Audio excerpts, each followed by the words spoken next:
This podcast covers sensitive topics that may be difficult for some listeners. Please take care while listening.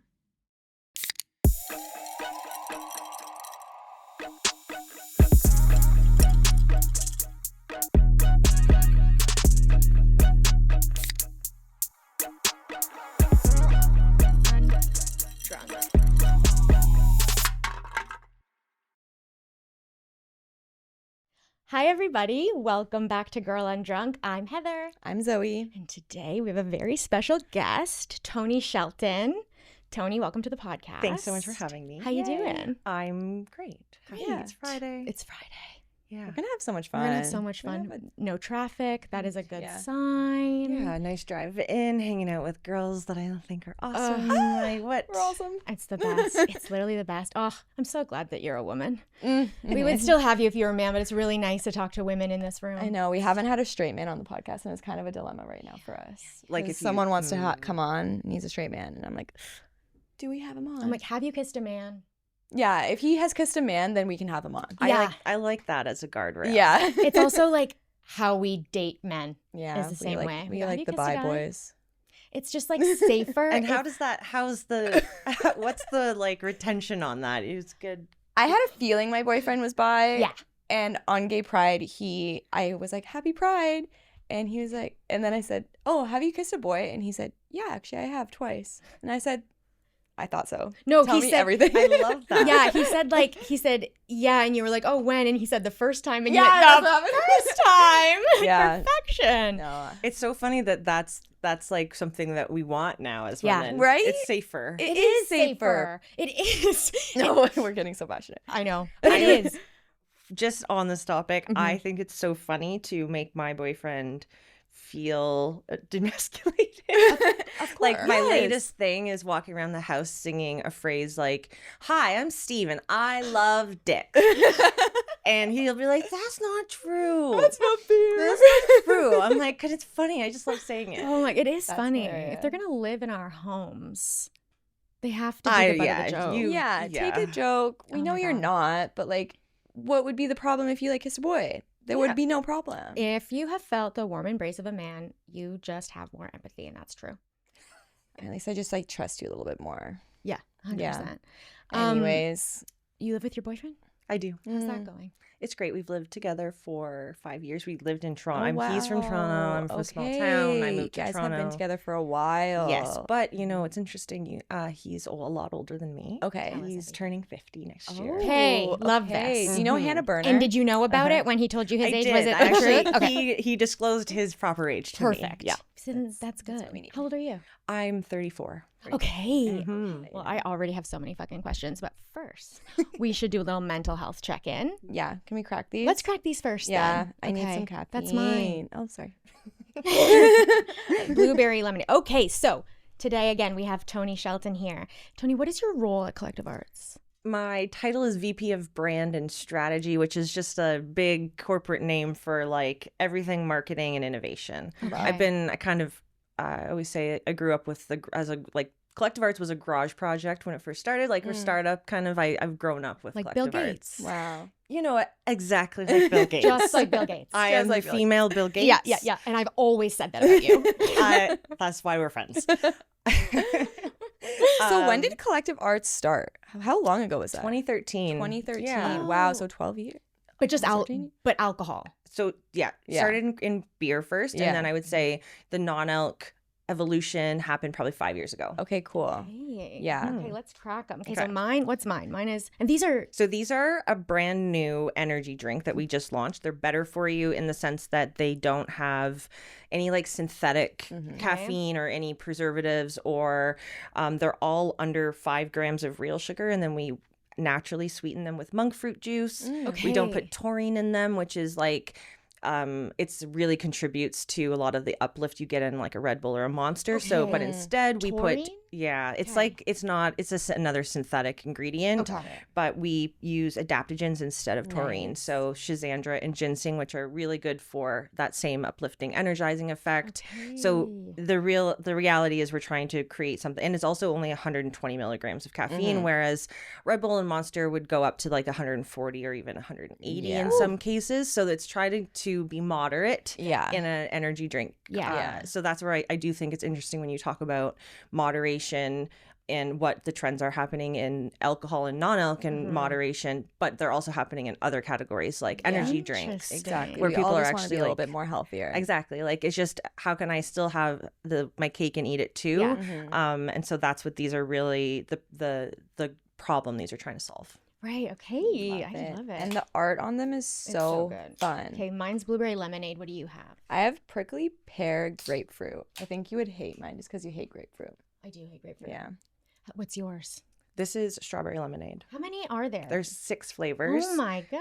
Each has a So different fun. artist. Oh, okay. Oh, sorry. Are we I drank cheersing? without cheers. I didn't either. Sorry. Cheers. So Cheers. sacrilegious, and I'm very by the Bible here.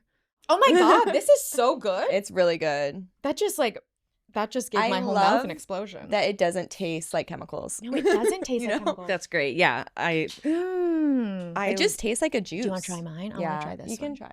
Thank you. No, no. You can do it. I don't find it that grapefruit forward. She's Oh no, that's great. You like it? No, that's great. Yeah. Okay. I just don't love to look at a grapefruit. And when I see drinks that have grapefruits, I think about the grapefruit. Why don't you like a look at a grapefruit? I find it a little bit. I really like mine.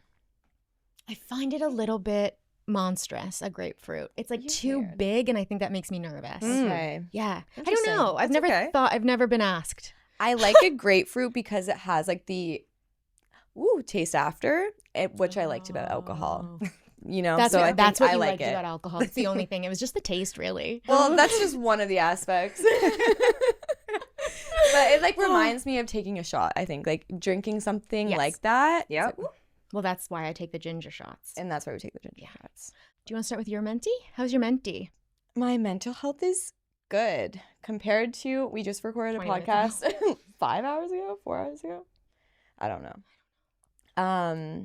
But at that point I was a 4. Oh. And honestly I'm feeling like a 6 already. That's exactly right. I feel really proud of myself already. I went to Gold Standard during our little 30-minute break and they gave me a gold star with my breakfast sandwich, like literally a sticker, and I gave it to Heather because I love her so much. And I was like, that's just what I needed. That's like Yeah. a little pick-me-up From the telling me that universe. I'm doing a good job. Mhm. And it's cheesy and tacky, but No, it's that's kind That's of it kind true. of like made my day. I know. Always little Um, things. I love that. And you're so fun and cool, and I'm really Yeah. excited to talk to Me you. too. So yeah, I feel like I bumped myself up to a 6. I love that. already. How are you? Good. I need to have someone come in and streamline things for me because it hurts my brain, and then I'm like, oh my god, everyone's depending on me and everybody hates me. But I'm really working on that. Honestly, I'm excited. So I feel like I am actually at an 8 now. Oh, I love a sober Both bumped chat. up. I love sober girls. I I love sober know. shit. I love talking about drinking. I love I'm so excited I to learn know. more and about the your scale's story. a 10, right? the scale of the 10. The scale's a Yeah. 10. I mean, if you're being crazy, you want to give yourself an 11, that would be fine. Okay. Yeah. Okay. How's your mental health tones? I like that you call me Tones. Already.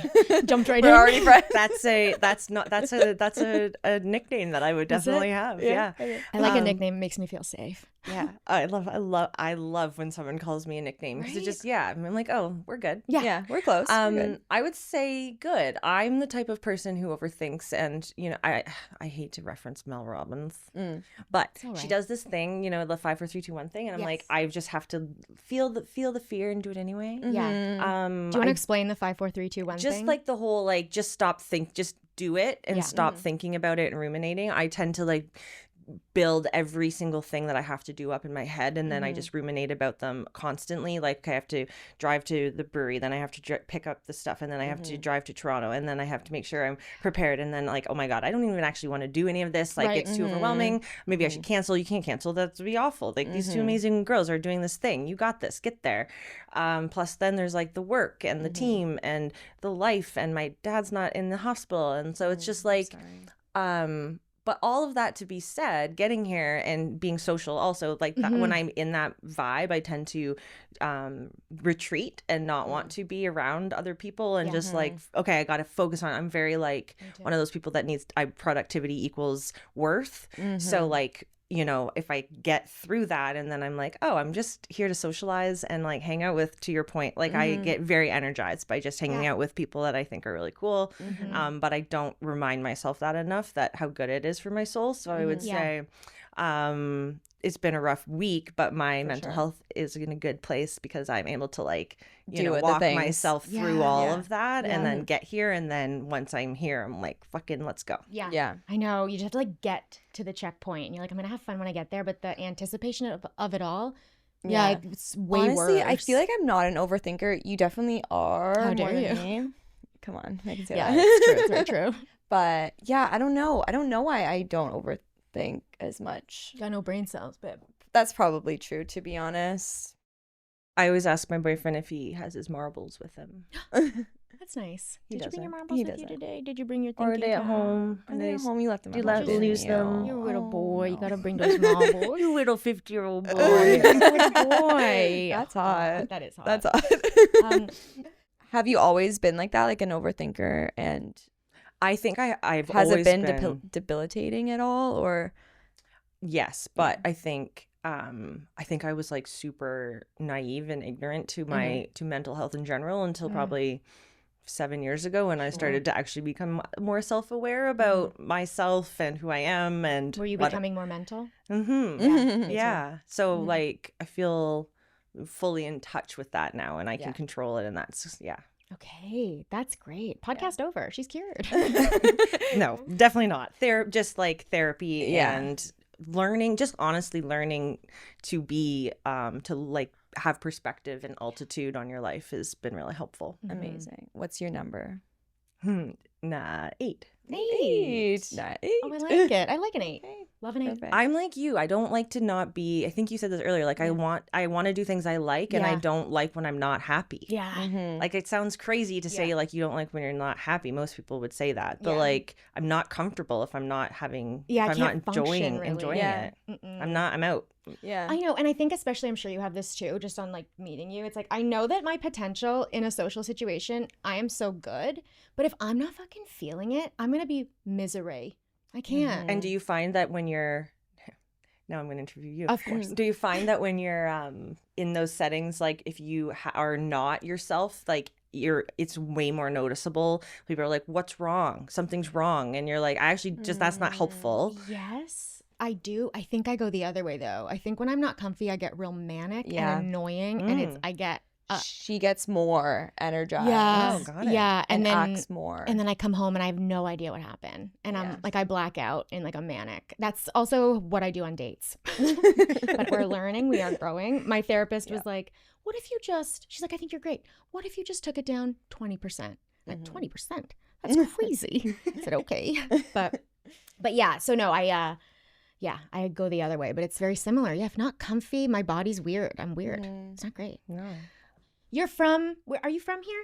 I'm from a small town in Ontario. Okay. What's it called? It's called Caledonia. Oh. It's outside of Hamilton. Caledonia. I've heard of Is that. there a ski hill over there? No, Nope, that's no ski Calabogie. hills. Yes. Calabogie. It's like Ottawa. Is that a made up word? Calabogie. Yeah, I'm just making shit up here. Caledon.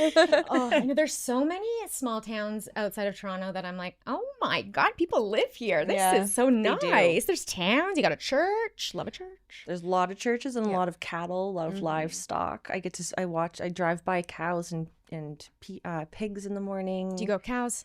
I want to stop and pet them. I know. They're so pretty. And then I'm like, I've honestly thought if I pull over and just like, say hi, like, is the farmer going to say something? Like, no. What was he going to say? No. She's enjoying herself. Yeah. The farmer will probably love it. Don't touch the cows, you pervert. That's what I'm like, who cares if I touch your cow? Yeah, they would love it, I think. I think you should do it and then report back. I will let you know. how that On your way goes. home today. Thank you so much. Deal.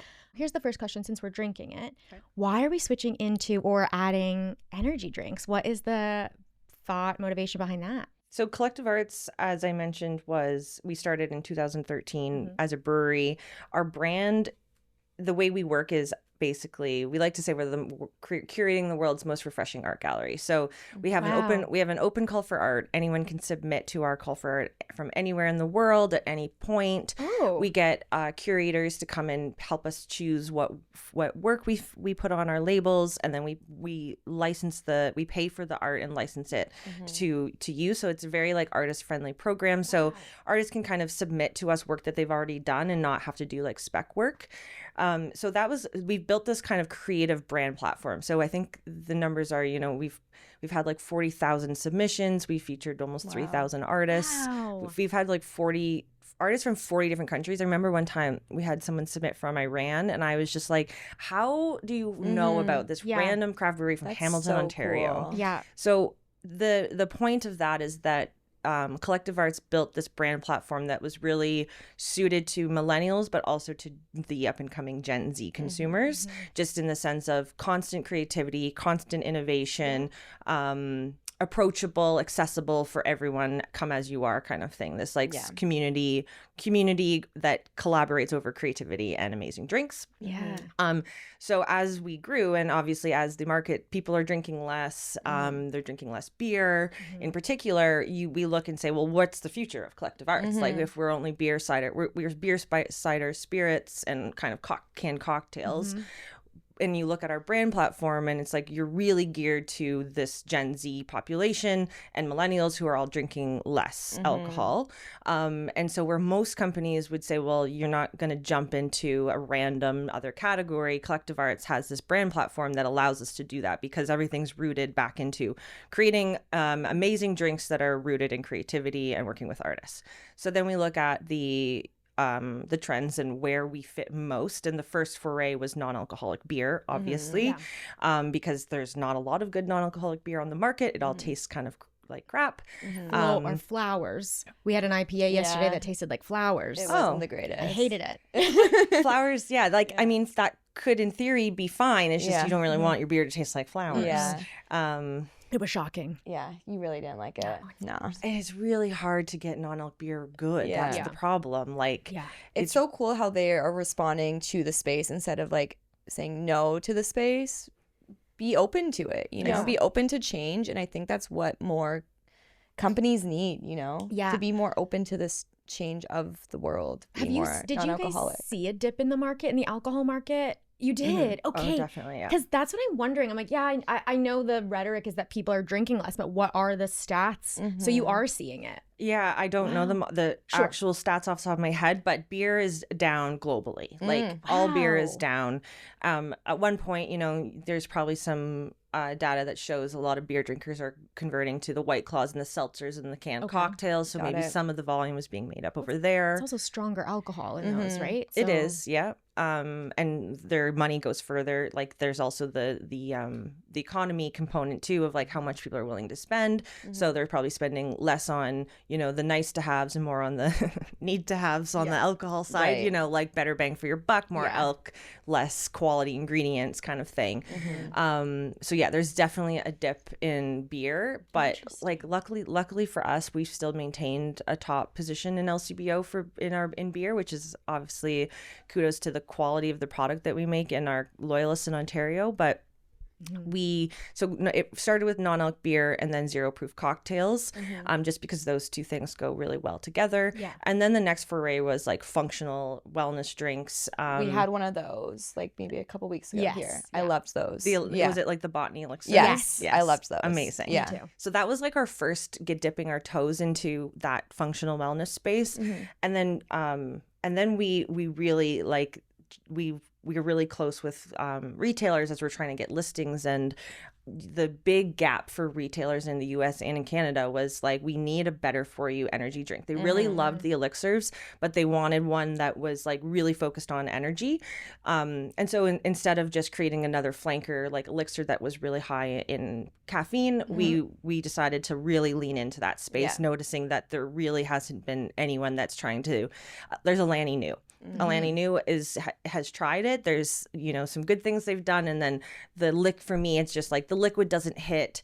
It's still got sucralose in it, which I try to avoid for the most part. Like any fake, it's like a fake sweetener, right? anything that's like synthetic, I would try to avoid.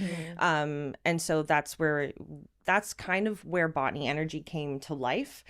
And we are now rolling out these 6 flavors across all 7-Elevens in Ontario and Canada. Yay. So yeah, I think it's just the evolution of like going from just maintaining our brand ethos and our values of like creativity, high quality, and seeing what our consumers and what the gaps in the markets are. And there's been a lot of naysayers, to your point of like a lot of brands maybe don't make that change or aren't willing to jump. A lot of people are like, you guys are crazy. Like, you're good luck in the energy drink space. Good luck competing with Red Bull. And that's true. But I think it takes someone has to do it. And I go to 7-Eleven every Wednesday before my meeting. I usually grab a Red Bull because there's no other options. I don't want to grab a Red Bull because I know it's not great for me. So I'm going to be excited to see that in a couple of weeks. Yeah, I was also thinking that there's one kid in my head in our 9th grade math class. I was not paying attention, so I was just watching him. And every morning he would drink one of the big Monster energy drinks. And back then I was like, you're going to die. I know, right? Like, I used to tell everyone, like, you're going to have a heart attack if you drink that. Don't drink that. But if he's going to 7-Eleven in the morning and his mom like has seen this and he's like, she's like, oh yeah, don't get a fucking Monster, get a Collective Arts. Like, do that. Or like, if it's like accessibility, right? And kids don't know shit about fuck. So it's like, I mean, neither do we really. But no, I mean, it's such a good and I love the art around it. That's so cool that you guys do that for artists. Yeah, it's honestly like whenever anyone says, you know, what's the best part of your job? It's like I literally get to look at a screen that's full of art most days. Like, it's pretty awesome. And are you looking for something specific with the art if people want to submit? Is it like, are there themes? What's the vibe? Question. It depends. It depends. Sometimes you really needed that. By the way, you're doing a great job. Thank you so much. Yes, the answer is yes and no. So it depends kind of on the product line. Like our beers, we have like, it's very much like we take what we can get and then we match it to kind of the color profiles. For Botany Energy, we're specifically looking to make sure like we hit a certain vibe and tone and manner and everything, because energy is energy.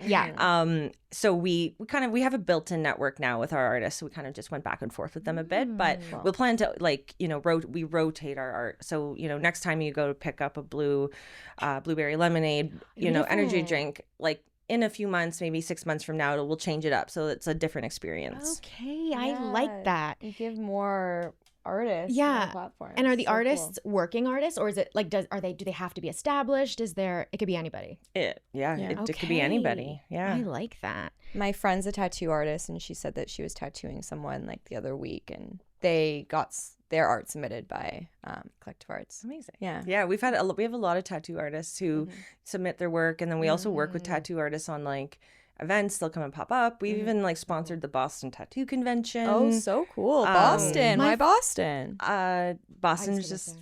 Boston's my favorite city in the world. Is it? Oh my gosh. Why? When have you what? So Collective Art, we sell our products probably in about 20 different states.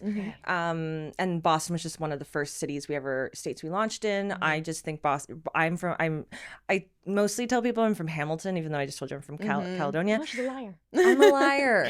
Because people don't know what Caledonia is. Sorry, everyone who's from Caledonia. But they know. Everyone's like, we're from south of Hamilton. Anyways, Boston reminds me of Hamilton in that it's like gritty. I just think the people are fun. I don't know. It gives me just like humble, fun kind of blue collar vibes. Yeah, Boston is. I went to school in Boston, so I do like it. But it was very school focused for me, and I was like very mentally ill at the time, so I didn't love Boston in the way that I know I could love Boston. Okay. Yeah, it would be interesting for you to go back to Boston, right? Because you haven't been back. Yeah. I have never gone, so we'll probably do a trip to Boston. We should all go to Boston. Let's go to Boston. Go. Great, Jillian, start the car. How south are you in? We should put her in different locations in the house. Yes. Jillian's just lying on the net. Yeah. Feel free. You said something about, so not a lot of people are doing this kind of like good for you energy drink. How competitive is the space? Actually, not even just for energy drinks, but for non-alc stuff. Is it a competitive space? Yes, very competitive. I think everyone thinks that they can start a beverage brand just because. And so I think the learning for us is that when working in Bevelc is one set of customers and one set of processes and one set of regulations. And then when you shift over to non-alc, it's like a whole new world. And there's new buyers, there's new processes. It's a lot different because it's like it's a not less regulated space than alcohol. Right. It's more of like a consumer packaged goods type of process. So it's more of like the competitiveness there is just, having the process, the relationships, learning how to work. Like, I think it's a privilege that I have that I've been able to work in Bevelc, Cannabis, and now CPG to work across like 3 entirely different industries with one company. You've done it all. I've learned so much, but like it's so different, like working with like a massive Loblaws compared to just because of the way they operate. And so when I think about how competitive it is, that's like one of the areas of like, there's a lot of people in non-alc who've got a well-oiled machine. We're kind of like the craft brewery who could.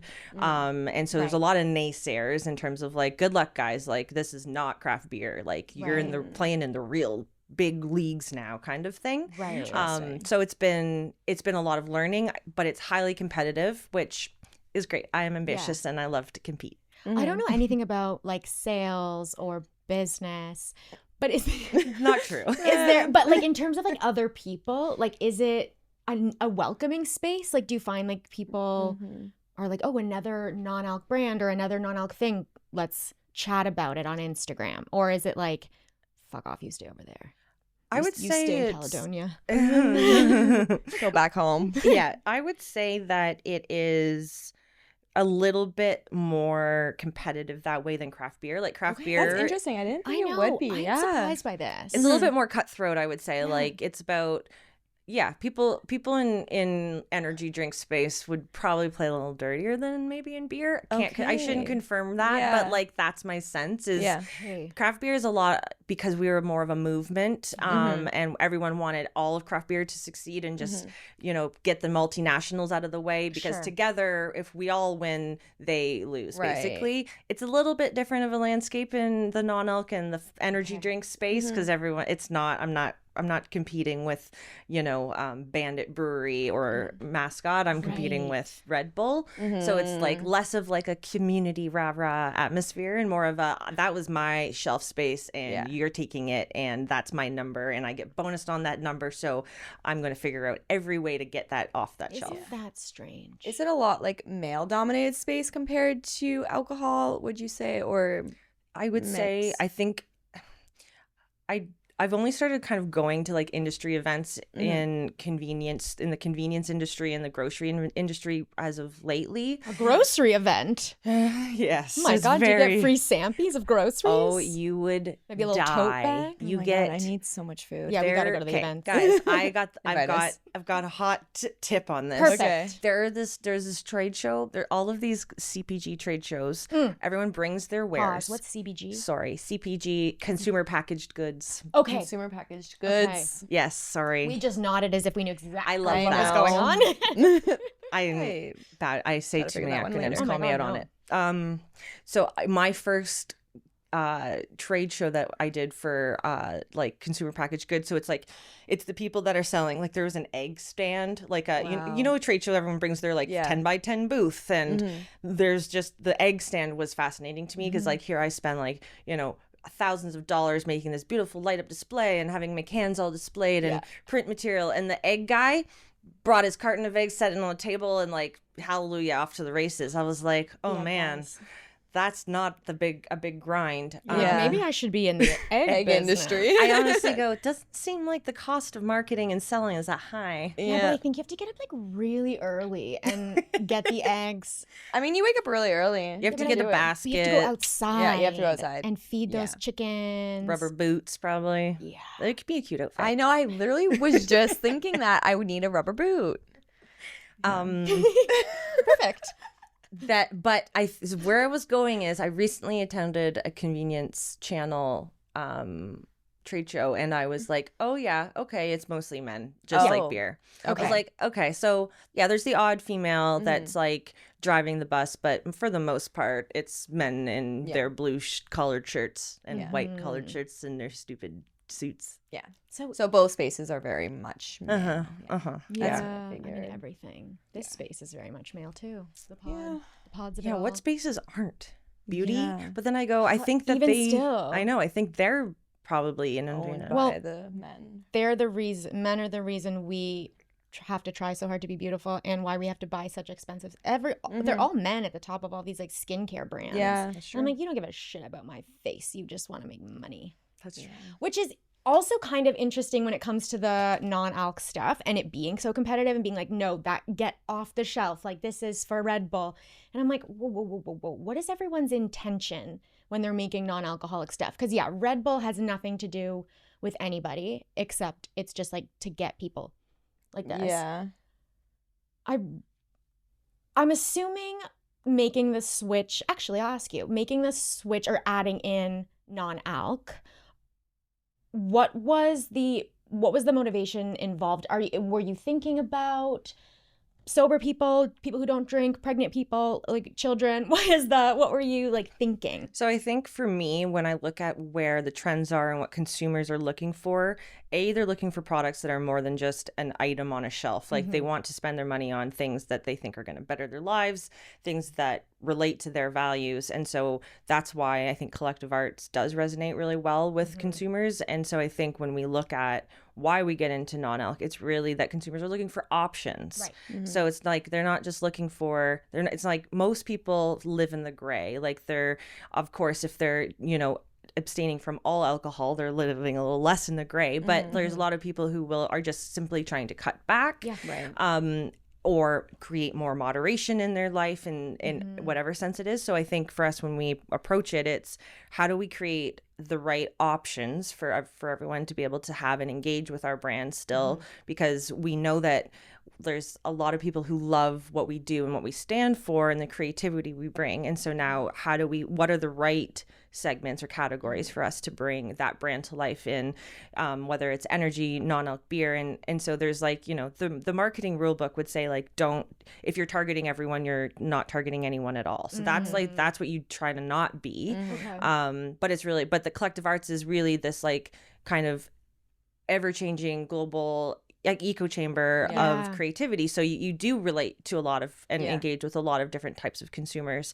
So it's a long rambling answer, but I think the moral reason behind it is just there's not a lot of good options for people who are looking to moderate. Yeah. And then for what brands that do have good tasting options, they might fall flat on the brand side or on their why they exist or their purpose in life. And so I think, that's really where we saw the opportunity.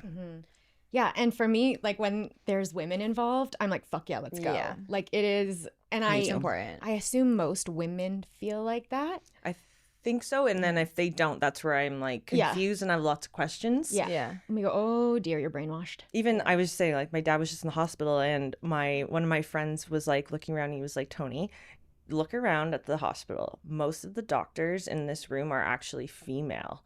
Your dad is in good hands. 100%. And I was like, that's such a good, and that came from a man. Like that came from my dad's best friend. And he was like, I look around that room and I think that's the best hospital for that. And you're surrounded by like top female doctors. There doesn't get better than that. Yeah. And I was like, oh my God, yeah. Thank you. Also, and for like a 65-year-old man saying that. I love like, that. Fuck yeah. Oh, I know they'll probably even ask him like, how are you today? Do you need anything? What's going on? Right? They'll even ask about it. You okay? Yeah. It seems like Collective Arts has always been like such an inclusive brand. And I think that just makes sense that you guys did hop on this bandwagon so fast of like non-alc and energy drinks and just trying to make everyone feel so included. So it makes sense for the brand, right?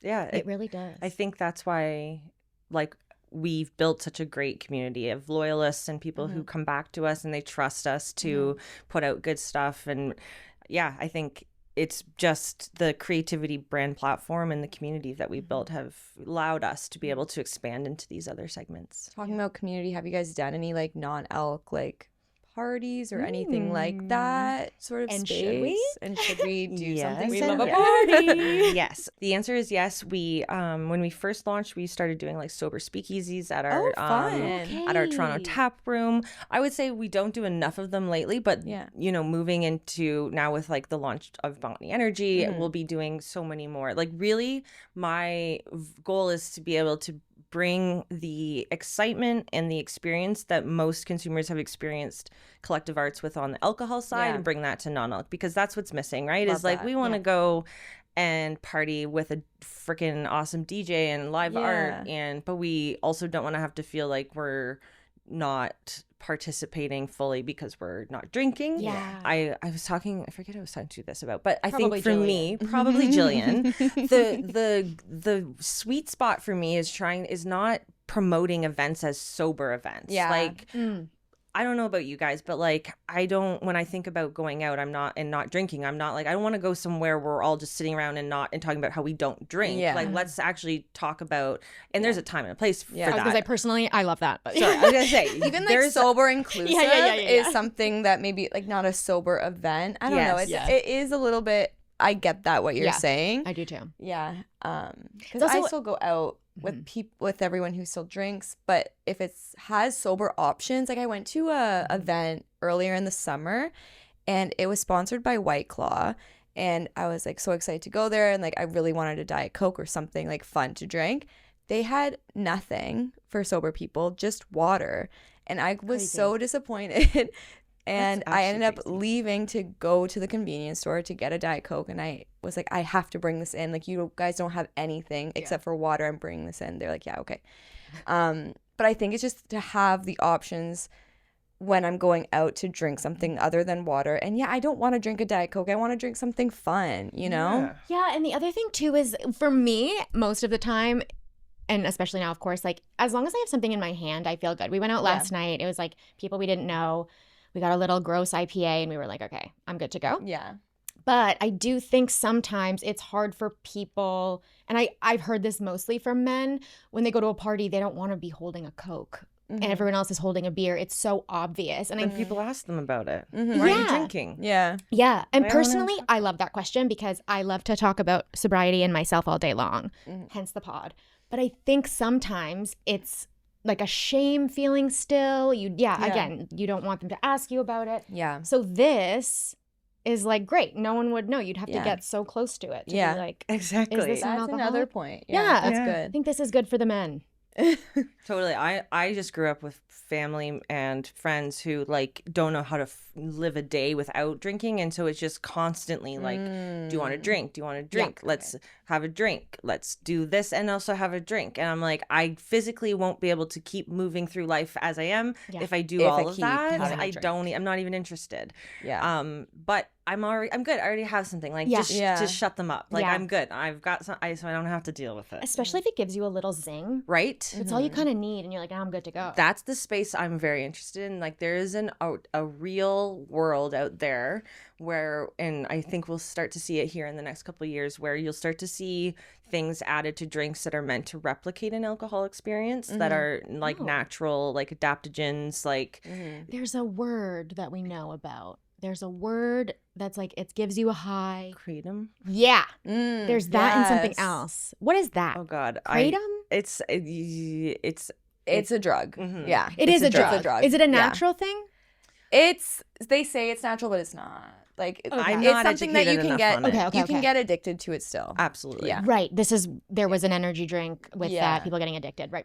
But then there's things like terpenes and like, okay, the bad example is, so I know I used to work in a cannabis, we used to make cannabis beverages. And so, and one of the things that I was really interested in is the efficacy of the cannabis drinks, because of you want to know how it makes people feel, and you want to make sure that the offset is as good as the onset, because that's often. You mean like the come down? The come down, because that's often what people complain about with edibles and cannabis is they turn into a zombie after they eat too many candies, or the next morning. They can't wake it's up. Like they can't. And so particularly interested in making sure like how the drink affects people. And one of the, we had a blood orange vanilla yuzu drink, and one of Yuzu is so nice. I love yuzu. it just talk about the zing. Oh, I love a zing. It adds that for sure.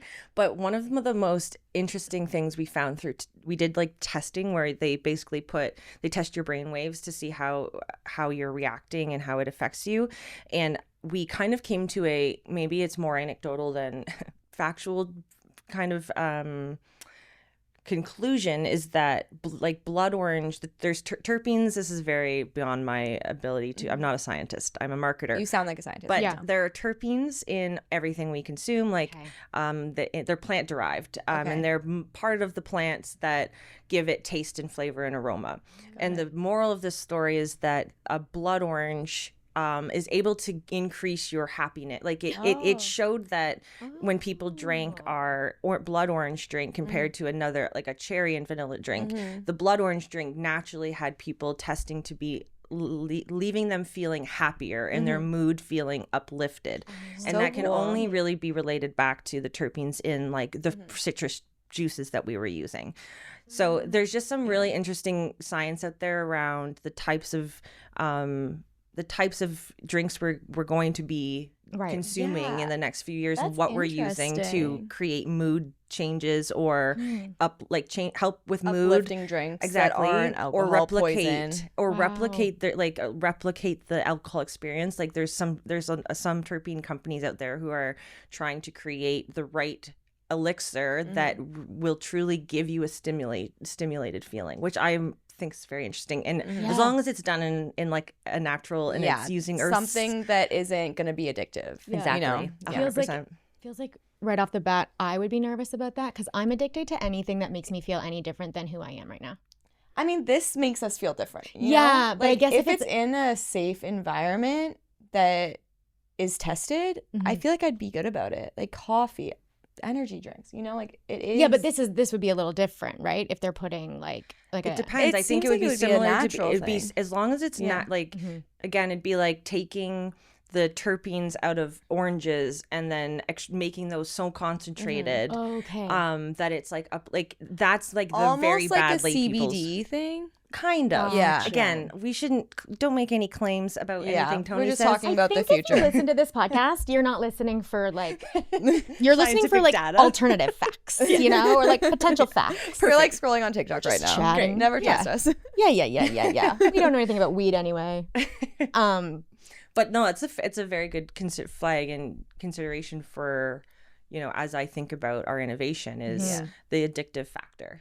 Well, it's true because a lot of people aren't drinking anymore and want to slow down. So like, what is next? It can't just be this, right? There's going to be something more, which it could be that. Like, it's just interesting to see where the future holds with. I know. I'm like, we're not even going to be eating food anymore. We're just going to be like, happy, bang. Okay, tired, bang. I want to eat food. Yeah, you like food. I would be thrilled if we never had to eat food again. Would you be thrilled to have a pill instead of eating? Yeah, you would.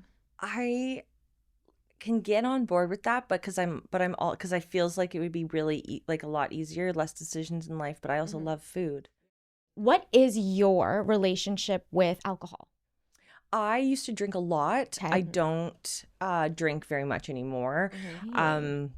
My mom likes to remind everyone that my nickname in high school was like Porcelain Princess because I was just constantly puking from being hungover. Oh, wow. Yes. In high school? In high school. Yeah. Okay. Yeah. So when did you first start drinking? I think I was 13. Small town shit. Small town shit. Yeah. Smirnoff Ice. Yeah. Of course. Damn, I forgot about those. I know. You just get on a knee. Yeah. So cool. Chug 'em. Why not? Oh my God, the sugar. Drinking at 13, to me, I'm like, whoa, where did you get it?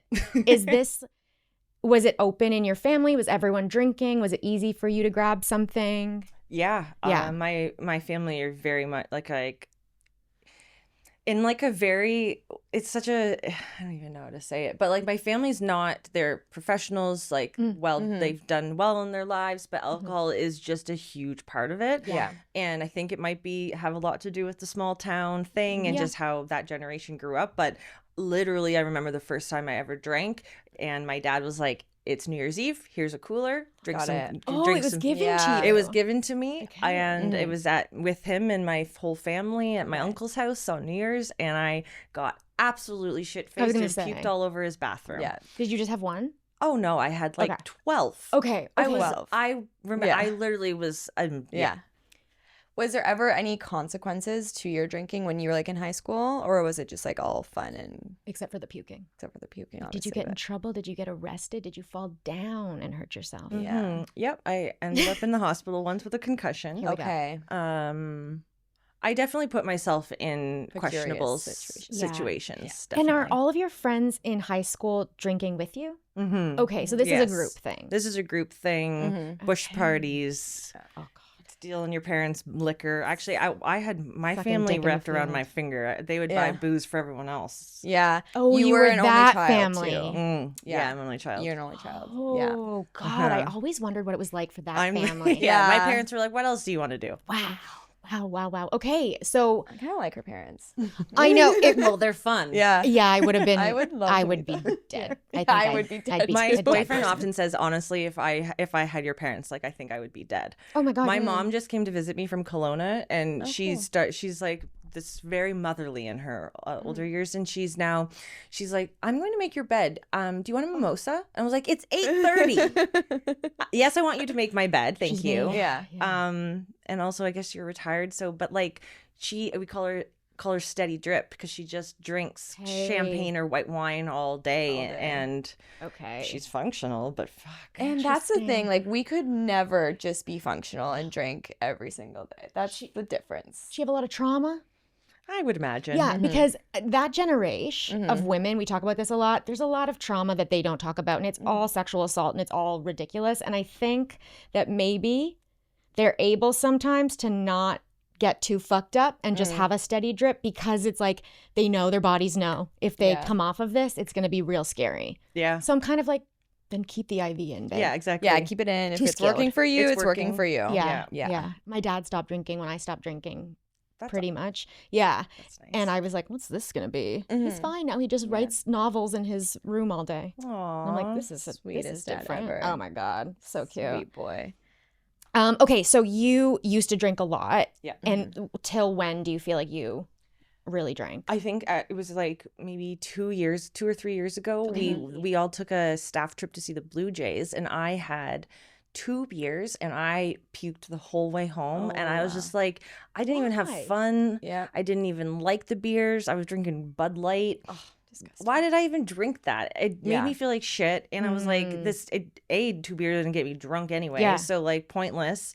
And I wished I had just not drank. So I was like, I think I just need to stop trying to do whatever I was doing, which felt like I was just doing it because I was Yeah. supposed to. Right. To To fit in, to kind fit of thing. in. Like Yeah. I work for a brewery. Yeah. Yeah. Going to a beer event where everyone's drinking either our beer. That's the other thing is when you work in the in a beer industry, you go to events and you're supposed to drink your beer Yeah. that you Yeah. make. Yeah. Yeah. So I would try to come up with like, okay, well, I'll order a beer and I'll just have a sip and then I'll kind of like give it to someone else and then I won't have to like worry about what everyone's gonna say. Like, and then man, but I find that like, you know, a vodka soda doesn't hit me as bad or make me feel as shitty. And I'm like, why are you drinking that? That's not ours.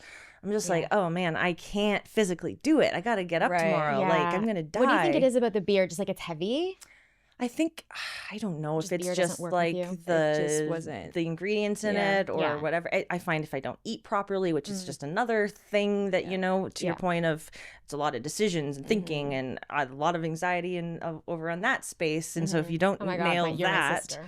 then you don't nail the drinking. Then it's a bad mix. Oh, Was this something that was like happening for years and like kind of leaned up to like, okay, I'm puking, this is too much for me, or was it kind of like a all of a sudden thing? I think that it was an all of a sudden thing. I don't Okay, think I was. interesting. I think I was like I was like a trooper. Like I'm I'm gonna drink. I can do I can this. do it. Like That's so this is part interesting. of what I have to do as a young girl in this life. I just Yeah. have to suck it up You have Yeah. to suck it up and be cool and be and hot. like drink Yeah. with my parents so that I don't have to talk to them about why I'm not drinking. Got it. Interesting. And so I was like, no, Tony, who gives a shit? Yeah. Like you don't feel good. Yeah. Yeah. Don't Life's force hard your when body. you don't feel good. Life Yeah. is so fucking hard. I can't Literally, that's the quote of the day. believe Life is hard if you don't feel good. I was going to say, I can't believe that I used to like get up.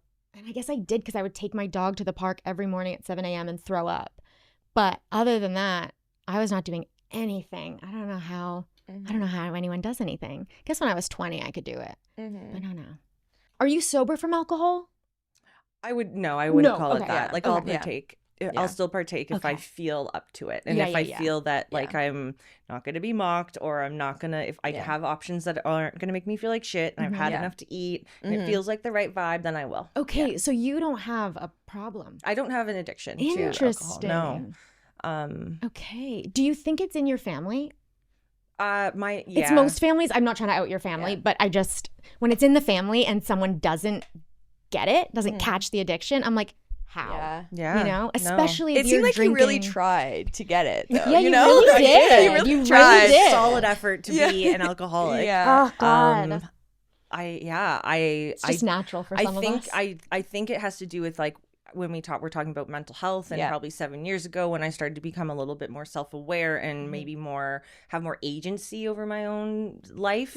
And realize like really what's important. But my it's actually a very interesting point I've never thought about. What is your beer? It's craft beer. Wait, okay, hold on. What is craft beer? Craft beer, what a question. Craft beer is beer that is maybe made with, it's usually made by someone that is local, or it's made by, it's like the artisanal way of making it versus Coors Light. They cut corners from an ingredient perspective, so they'll use like corn syrup and other things to get flavor and fermentation. Craft beer has always been anti the cutting corners of it. It's all about the art and the craft. Okay.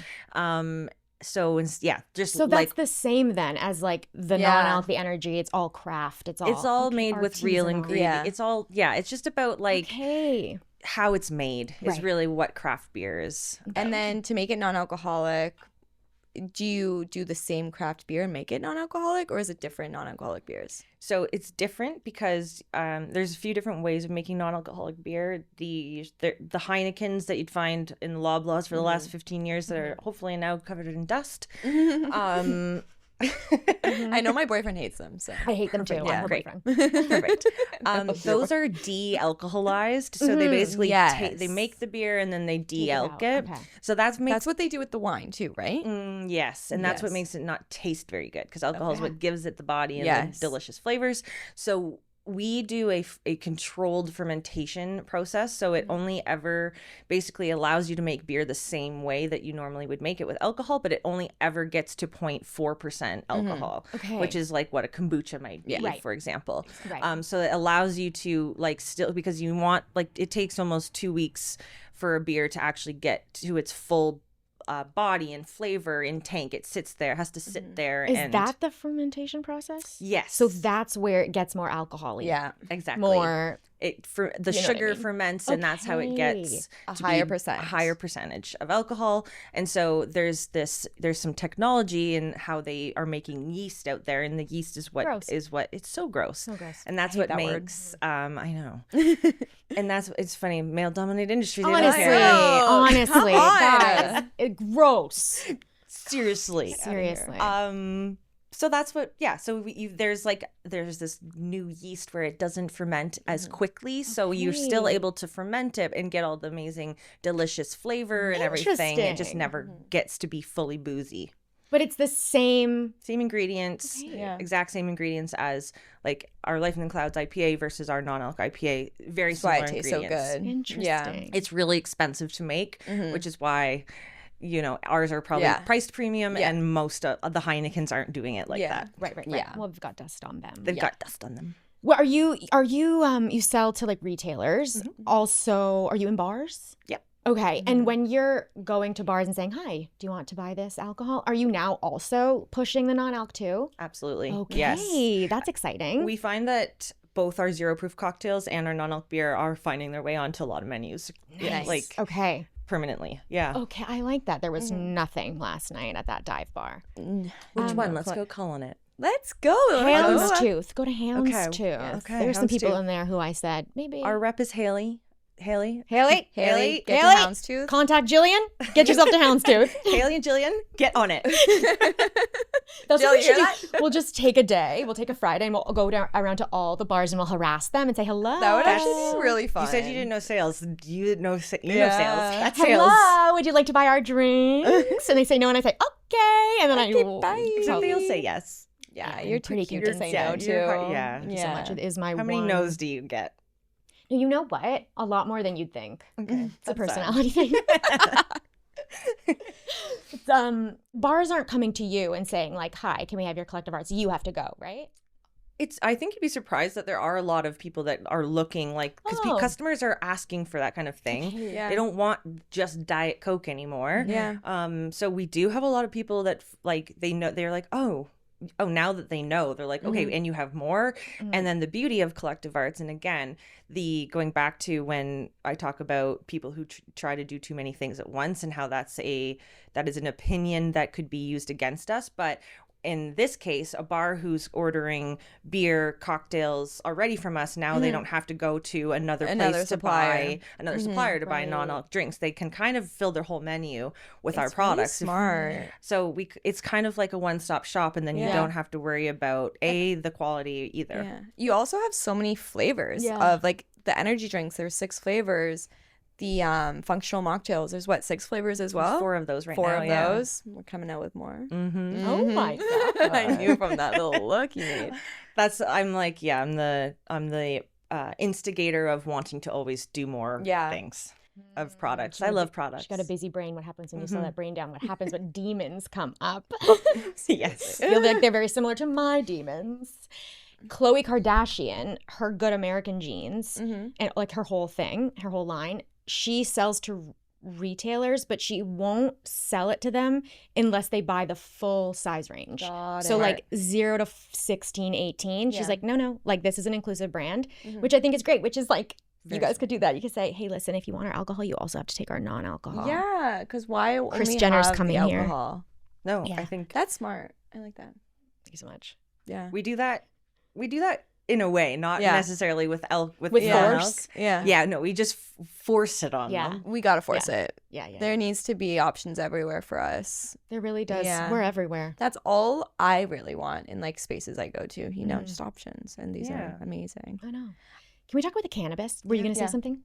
No, I just want to bring it back to what switched in her mental health 7 years ago. We'll get back I to do that. want to do that too. Yeah, okay. Let's go there. I love that. Let's unpack that. Yeah. I need to as You well. talk Yeah. that a little bit more, just so I bit understand you better. Yeah. And 7 then we years can go ago, there. what happened to you? Oh, you know what? I shouldn't give him all the credit, but my boyfriend, my older boyfriend, is very emotionally intelligent and has done all of the mental feeling health it was that. journey himself. And he one time said, Toni, you were projecting. And I was like, what the fuck does that mean? Yeah. Like, how dare you? What does that mean? And then I what are you talking about? understood.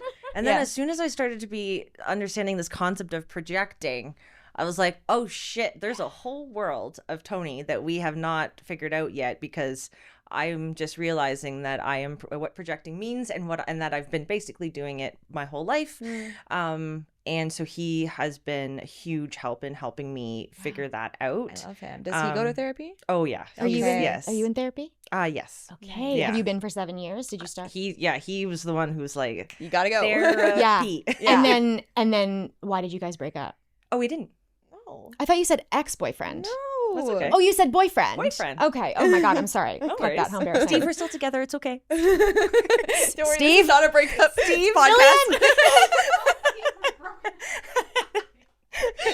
Dead. I'm so sorry about that, Steve. God. Okay, so I love that your boyfriend kind of like not save you, but like just I like Pushed it you in that way. when partners push their significant others to be a better person. And that's really special. yeah, it's also cool that he was like, hey, you're projecting. Can you do something about that? Rather than being like, hey, fuck you. Yeah, like you're young, you're whatever, you got work to do. And he probably like wasn't gonna stay with you if you were like that. So it it was a kinda- nightmare. Yeah. Like a total nightmare. So insecure, so anxious about everything. Okay. So just the fact that he was like a mature, emotional person that was like, I hear what's happening in there.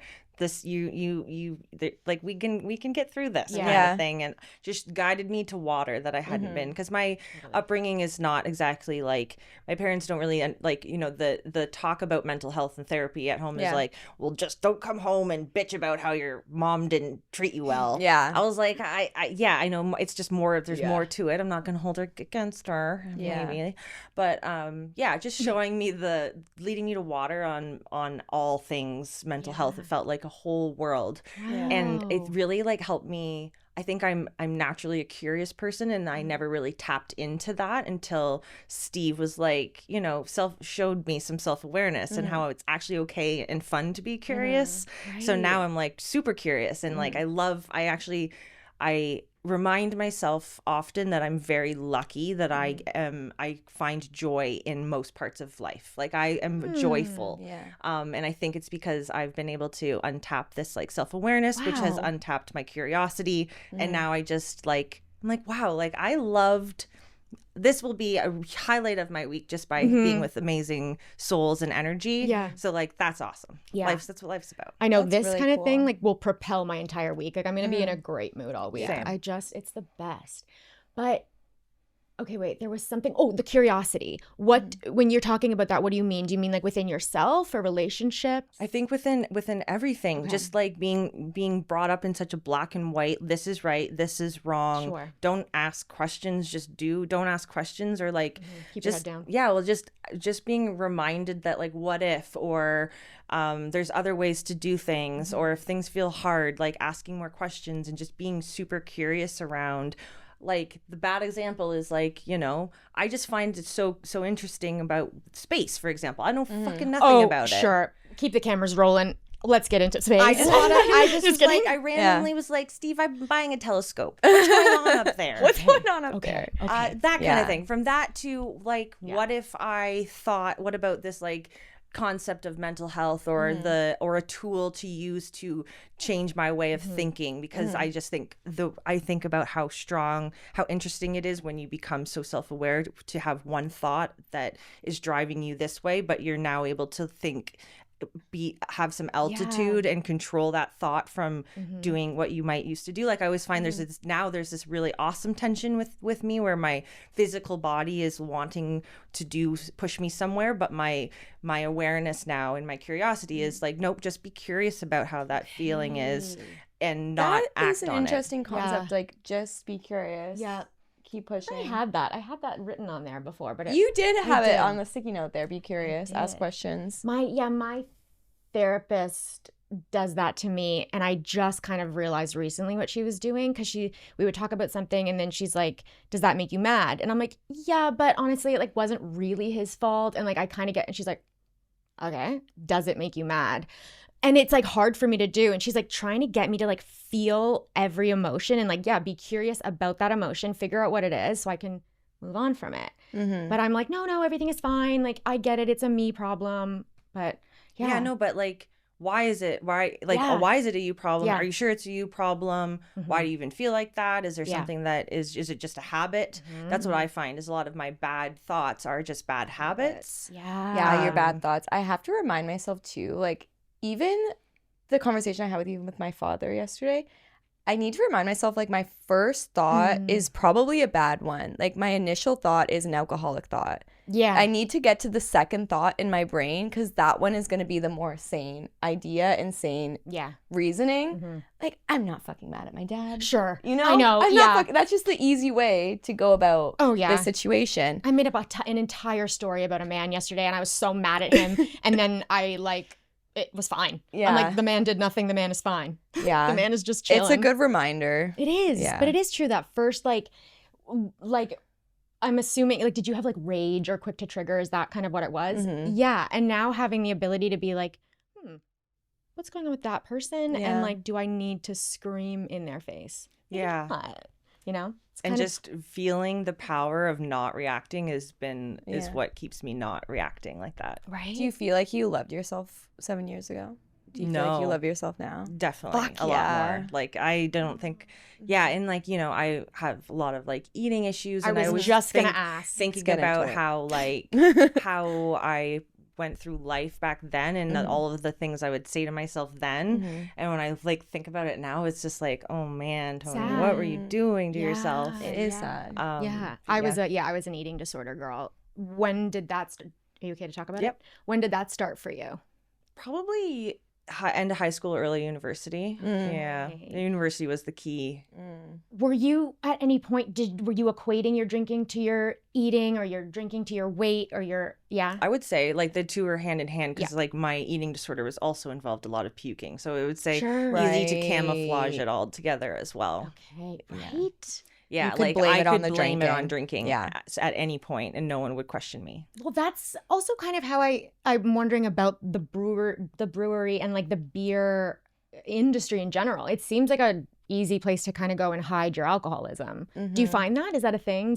Is there I a lot think of... it's probably less so than you might think, just because it is ultimately a job, and like everyone takes it so seriously because it is truly like their passion. It's more of like a kitchen, or like you know, like it's there's a lot more heart to it.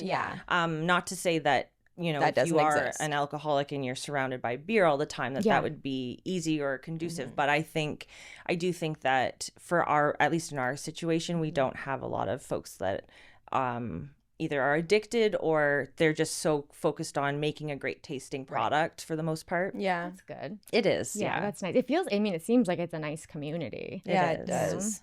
It's very fun to just work with a bunch of people that are, you know, swimming in the same direction. I feel like I must have been to that, to the location on Dundas and Bathurst.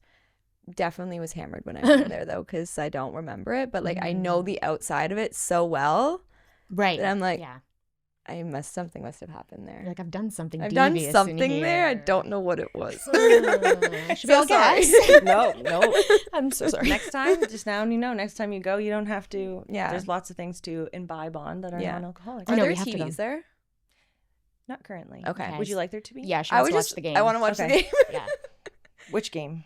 I don't All know. I'm of a the sports girl. games. Oh, nice. Yeah. What sports? All I like Are you an NFL? football. Me too. Yeah. Okay, I'm an NFL. I'm a Miami Buffalo. Dolphins fan. Dolphins. I'm a Lions fan. Oh, I love Detroit. Okay. I'm like, when it comes to sports, like I have one team, but I'd say like I'm top 5 in all sports. I like Buffalo. Me too. Buffalo's okay. Buffalo's my second. Josh Allen's on my fantasy football team. Do you do fantasy football? Mm-hmm. Oh my god, that's so cool. My boyfriend is doing 3 fantasy teams, and he's stressed the fuck out. And like, I can't talk to him on Sundays. I can't do it. Steve has an emotional problem with football, but nothing else. An emotion, like he needs to watch it. He How many thinks leagues is he of on? his worth as relates to how good he is in life, with how much he's up to date with football. Okay. Honey, we love you, but it's unhealthy. That's his Steve cocaine. and my boyfriend would get along great. Yeah. Yes, it sounds like, and they would stress about football and how you could possibly not get it right, and it's just crazy to me. I'm like, it's a game. Yeah. Remember, there's a saying: any given Sunday for a reason. Anything could happen. So why are we stressed about that? Yeah, I don't know. I like a bar that doesn't have a TV, but it would bring her close. It would bring her there It more. would bring me closer. And it would bring me, because I'll go where Zoe goes and I'll just watch the game and she can tell me what's going on. Jillian, we need TV. Jillian! Write it down. Put it on the list. Thank you, Jillian. Make them big. We gotta get a Jillian. Emma will be our We gotta get Jillian a- eventually. Jillian's like, by the way, this is not my job just to be Jillian yelled is at in the like, corner of the room. I did not I'm sign like, up for this this. is way too much. We can't have a Jillian yet. I know, this is very dangerous. You gotta call HR. It's me. But Cannabis? Huh? Cannabis? Cannabis, eating disorders. Right. Eating disorder. So you were hiding that with the puking. I was just jump right back in. I was very similar because I was a dancer, so like we had to be skinny, and it was like the vibe. No one give a only people cared if you were gaining weight, but if you were losing weight, you were like perfect, and we'll put you in the front. Right. So kind of being able to hide it is really helpful for a little bit. Did it stop being maintainable at some point? Yes, and I think just like the turmoil in my brain, like I just wasn't able to, like, it was miserable, because I also love food, so that was that was the problem, is I like eating, I like food, I like cooking, I just wasn't able to have a good relationship. Like the concept of eating just when you're hungry kind of thing is like, well, that's not how I'm feeling about eating right now. And so just the constant deprivation and binging Sounds exhausting, right? Yeah, it's just a lot. It's a lot of decisions. Yeah. So when you talk about the pill, I'm like, a pill to eat. Yeah. In one camp of me, I'm like, that would be perfect because then I don't have to like, and back to my 5 4 3 2 1 thing. It's like, well then, okay, I've erased the need to have any decisions be made, which erases the need for anxiety over any of the decisions that I'm going to make. Right. It's been made. I'm on to the next thing. So now if someone says, hey, where do you want to go for dinner? Do you panic? No. Oh, good. I No. panic. I panic. I'm now like fully back into, I love food. I want to order the whole menu. So that's another thing that you got to Joy. work on with your therapist. Yeah, That's so definitely. good. And then that was also part of the 7 years of kind of transforming. Yeah. And you feeling okay now with body image? Are you feeling? But I would say I feel okay. Like way past Yeah. anything I used to have. I would say I think it's going to be forever a work in progress. Well, we're but, women. yeah, exactly. So it's as good as I can expect it to be. Yeah. Well, good for you. It's a fucking gnarly job to have to Yeah. like not eat all day. It's so stressful. Oh God, look at you now, crushing it. Fuck yeah. Oh God. Okay. Cannabis. Let's talk about cannabis a little bit. When did that start for Collective Arts? So we launched our cannabis beverages just after legalization in Canada. Oh, So it okay. was like 2 years after the official. So it might be early 2020 when they became legal. And we just knew based off of our consumers, like what our brand proposition was, that cannabis, and also I would say like our leadership team is very much about, imbibing in ways that are like not smoking. Yeah. And so we knew that we had a great position to be in that space. And we ended, and the other thing is a lot of cannabis beverages that had been innovated up until then tasted really shitty. Like, no like one wants to grass. drink bong water. I've never drank Me a either. weed thing. Oh, Yeah. well, we can, if you're open to it. We're not going No, to start. Not yet. Can't Okay. start now. That's fair. It's We'll a just- My stay in friend bed all day. drinks some of the weed drinks sometimes when she like doesn't want to drink. When she doesn't want to drink alcohol, she'll drink a weed drink. So be curious to see what she would think of them. Yeah, we'll watch her. We'll watch her drink it. We'll watch her drink it and see what happens. We'll study her. Fun. Unfortunately, if we drink it, we will then go to the LCBO and then we will burn it down Yeah. and then have sex with everybody. The sex with the survivors. Anyone who will. Yeah. People on the street. Um, The street people. And then we become street people. Yeah, the sewer people. that went downhill real quick. And that's why we can't do it. Cannabis is interesting. Were you guys, so there was no crossover between when you guys were making non-alc and cannabis? Oh yeah, there was definitely like maybe it came non-alc maybe came after, but we were in cannabis before Okay. big in non-alc. Yeah. Okay. And but then it was sold, right? Yeah, and the way the regulations work in Canada is an alcohol company can't actually, any company that could be visible to minors basically can't also be a cannabis company. So Okay, that's so what it's called happened. Collective Project. It was a sister company. Okay. Okay, I read that. Yeah. And so it wasn't like, yeah. So anyways, we have to be very careful about how we marketed one to the other because you can't come even close to mixing them. You can't be produced in the same site, blah, blah, blah. But these are like non-alcoholic. Like these aren't anything. These aren't even like point. Those are just energy drinks. Yeah. Point anything. They're just No, I know, but like, it's 7-Eleven, so a kid can buy anything. Right. Yeah. It was just like, for example, You could only buy them online then, like the weed drinks, or they would be all sold through like the Ontario Cannabis Store, like any dispensaries. okay, any dispensary had yeah, them. Yeah. Yeah. Oh, But that was kind of the problem with it still is the problem with cannabis beverages is that the opportunity for cannabis beverages should be for the sober curious, those who are looking to stop drinking so much, those who are looking to stop smoking so much. But those people aren't really going into dispensaries. Those people are going to Loblaws and grocery shopping or alcohol stores for low elk stuff. Yeah. And so no one really knows that cannabis beverages exist. And so there's people like us who are trying to make and innovate beverages that are for moderation and for healthier consumption. But the people in the dispensary are looking for 300 milligrams of shit, and we are not. That's not what we have created. What about like a CBD drink? Would that be more accessible for you guys to create? We to did put on the shelf? create. Okay. We did have like we did put CBD in our drinks. Okay. The CBD by itself. the CBD by itself, they're Doesn't just taste good.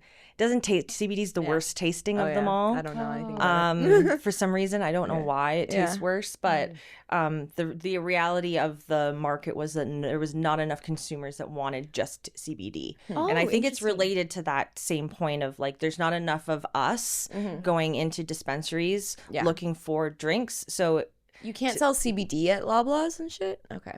That's why I was wondering with this stuff, because sometimes when it's the same company, it like doesn't let you, or maybe it's just in the States, but like they're like you can't like mixers for alcohol, even if they're 0, sometimes you can't buy them if you're underage. Yeah. So I just wondered if it was all the same. Do you think eventually CBD will be allowed to be sold in Loblaws? Like, do you think that's like where it's going? I think eventually, Because that doesn't really make sense in my brain why CBD drinks wouldn't be allowed at Loblaws. I think that CBD and THC drinks will be sold, be able to really? be sold at Loblaws in the Okay. next 10 years. THC makes me scared about Loblaws. I know. I don't know I why. know. It makes me scared too, just for the. Well, I guess. I guess they're selling alcohol. I know, and I keep Yeah. going back and forth with that because I was going to ask you, like, when Yeah. you're selling now you guys aren't in the cannabis business, but you're selling non-alc and you're selling cannabis, but I guess you're also selling alcohol, and I'm thinking, like, do you feel any sort of responsibility in that space to like? I don't even know what the question would be because you can't handle someone's addiction or their overconsumption, but do you feel like there's like an education trying to go on, being like, okay, but I don't know what I'm trying to ask. Like, Yeah. It's difficult. I do think the key to I was going to say that I think Health Canada and the AGCO and our regulatory departments do a decent job of protecting us in Canada way more so than in the US. The States is crazy. Yeah. So I do think that at least from a cannabis beverages are actually one of the safest ways to consume because they're the science, the emulsion, the way it digests through your body. You can control your dose. You can the dosing is very accurate compared to like your friend who makes a brownie. Right. So I think God, he used to make so many things. I do think that our regulatory bodies do a decent job setting us up for success in not being appealing to minors and not being not being in front of people that they shouldn't be in front of. Yeah. But at the same time, to your point, like alcohol is at Loblaws. it's everywhere. Yeah. But the reality is that cannabis drinks are so much healthier for you than alcohol. Right. There's like the thing. truly there's no like long-term effects on your liver and all of the same things that you have from alcohol. So I would love to see less vodka on shelves and more because the other piece too for me where I think is really interesting is now blurring the lines between like a cannabis. There's a lot of people who would use cannabis for energy as well. Like cannabis isn't just used for partying or for getting into a haze. Like people use it functionally. Yeah, to get shit and done. so I think that's what the area that's really interesting to me. I feel like this coincides with like the super agers and the longevity of like life. I think that that's what this is going to be. It is going to be like, okay, what drugs are we doing to like, you know, make sure we're good. Yeah. And to like excel in this aspect and to like what's good for my brain. I do agree that like cannabis drinks are better than alcohol. Yeah, I agree.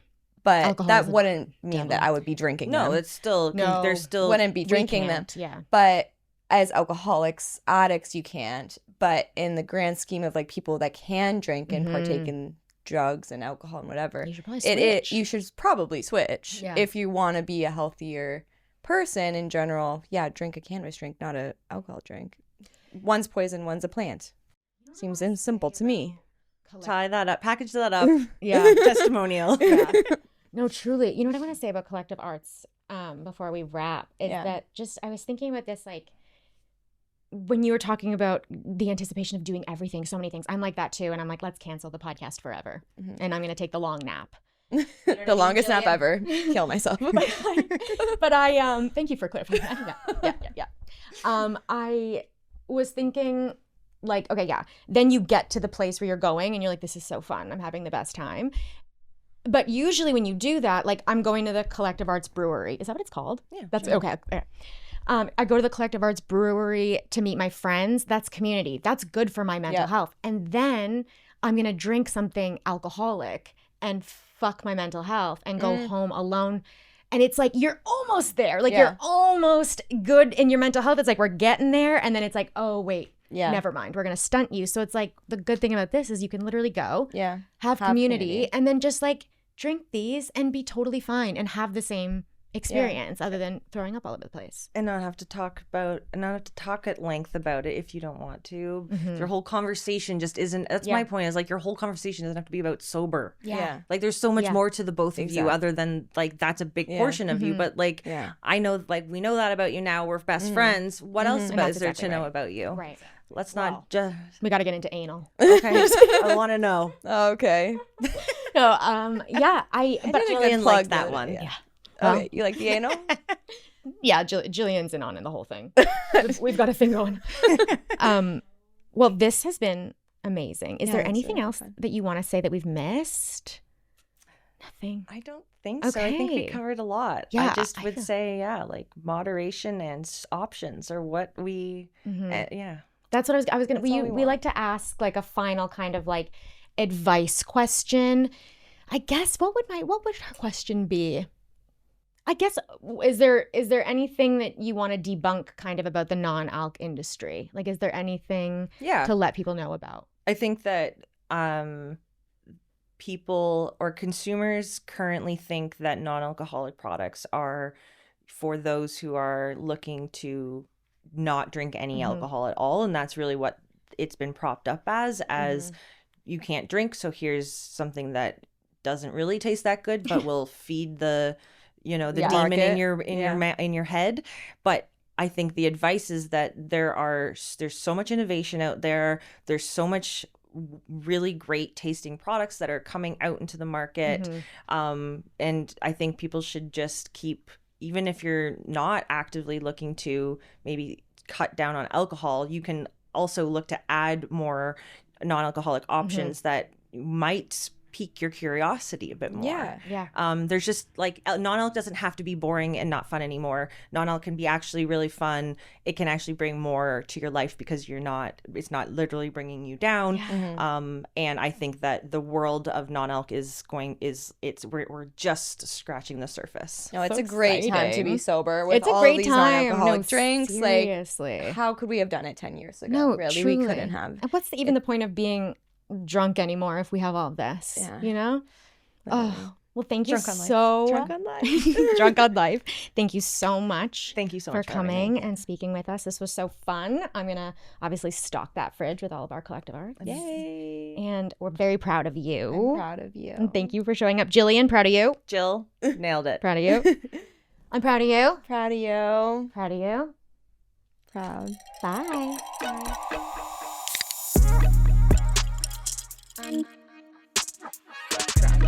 Thanks for listening to Girl Undrunk. You can follow us on Instagram and TikTok at Girl Undrunk Podcast or send me an email at heather@girlundrunk.com. Oh, sorry. The bowl. That wasn't my head. Crushed it.